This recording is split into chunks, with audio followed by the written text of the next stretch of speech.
Bonjour, ma lettre des signaux faibles numéro 210 de février 2022 porte sur 5 points qui sont la guerre de Covid et Ukraine.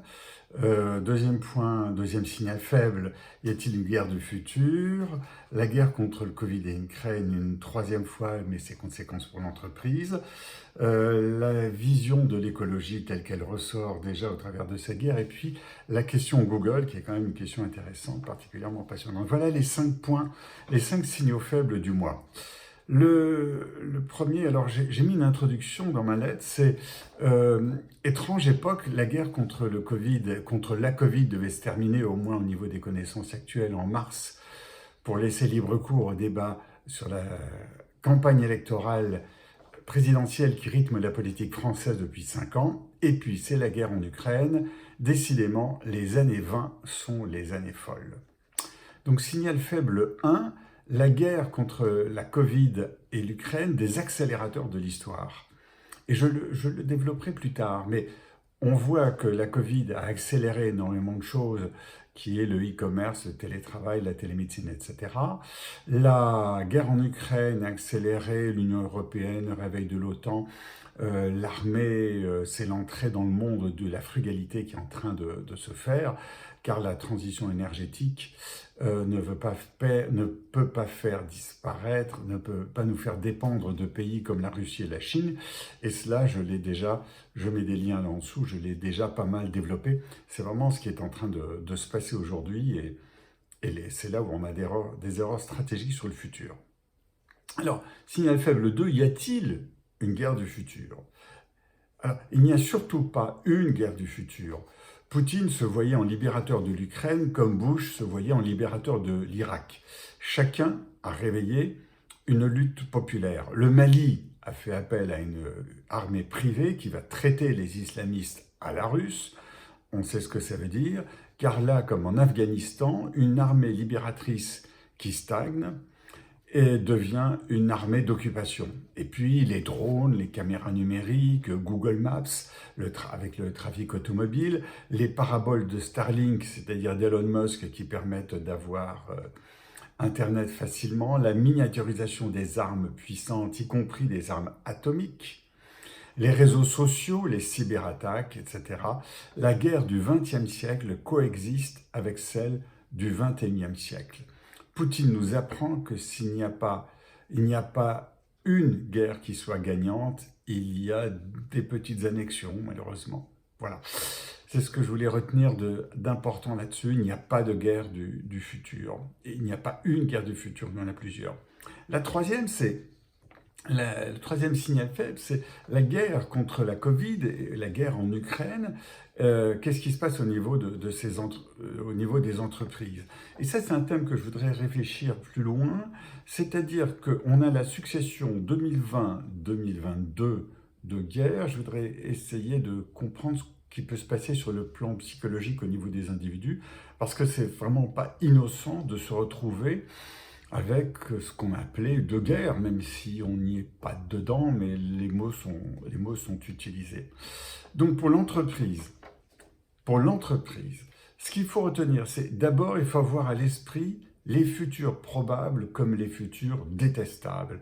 On est trop à imaginer ce qui nous arrange, or ce qui arrive n'est pas ce qui nous arrange.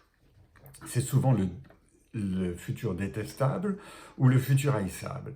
Le deuxième point que je trouve très important pour les entreprises, c'est qu'il faut travailler avec une vision pour entraîner les équipes vers un but qui transcende les accidents de la vie économique et sociale pour savoir choisir et pour savoir décider. Alors pourquoi? Ça ne veut pas dire qu'on ne va pas subir ces événements. On subit tout ce qui se passe en ce moment en Ukraine.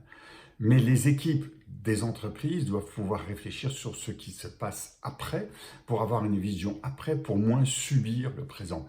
Dans le fond, pour être plus résilient et moins solastalgique. Voilà, une entreprise est d'autant plus forte qu'elle lève le nez du guidon et qu'elle travaille à sa prospective, à sa vision. Le quatrième signal faible, on a une vision d'écologie de riche. En fait, voilà, on nous dit pas de nucléaire, on va mettre des énergies renouvelables. Oui, mais pas de cuivre, pas de lithium. On l'importe. On croirait entendre Marie-Antoinette, le pain est cher. Qui mange les brioches? L'écologie que l'on développe aujourd'hui, c'est vraiment une écologie de riches. C'est-à-dire qu'on exporte, on importe plutôt du carbone, et on ne réfléchit pas suffisamment, en réalité tout simplement, à la frugalité. Nous n'avons pas les matériaux de la transition énergétique. On refuse de creuser des mines en France, vivement le cuivre russe. Donc, ayons une politique frugale, changeons nos comportements. Ce n'est pas le plus facile, mais c'est cela le thème qu'il faut suivre. Dernier signal faible, qui est dans cette lettre freemium, donc gratuite, il y en a 26 en tout, 26 signaux faibles. La question Google, c'est-à-dire que franchement, difficile de critiquer une entreprise pour son simple succès. C'est le cas de Google. En 2021, Google, donc Alphabet, est en chiffre d'affaires à 257 milliards de dollars, c'est-à-dire plus 41%.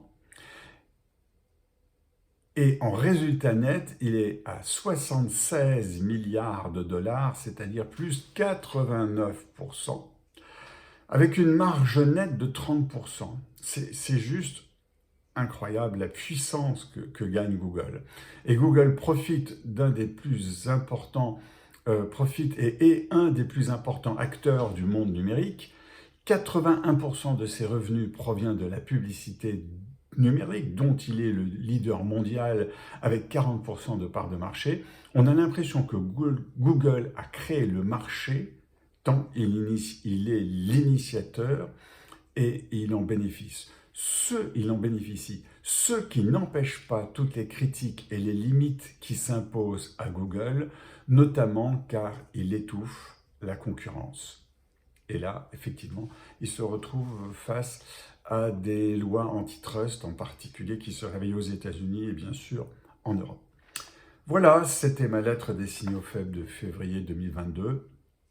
J'avoue que la partie qui s'intéresse plus aux produits et aux entreprises est dans la partie payante, mais que le contexte actuel nous fait vraiment réfléchir à notre monde qui est vraiment, vraiment en train de changer. On est sur une transition très forte.